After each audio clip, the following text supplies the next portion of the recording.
Hello everyone! In today's video, I'm going to show you how you can create an SVG file in Canva. For example, this is the meme I created in Canva, and I want to export it as an SVG file. You can export SVG files from Canva.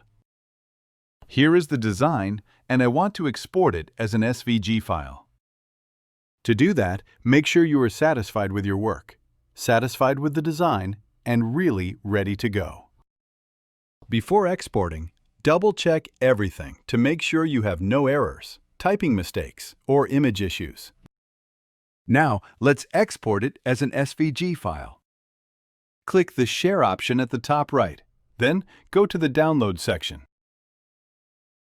In the File tab, you'll see the SVG file option. However, this is a paid feature. So if you have a paid subscription, you can just download it in the paid version directly.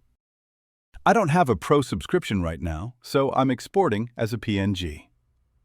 If this video helped you, please like, share, and subscribe.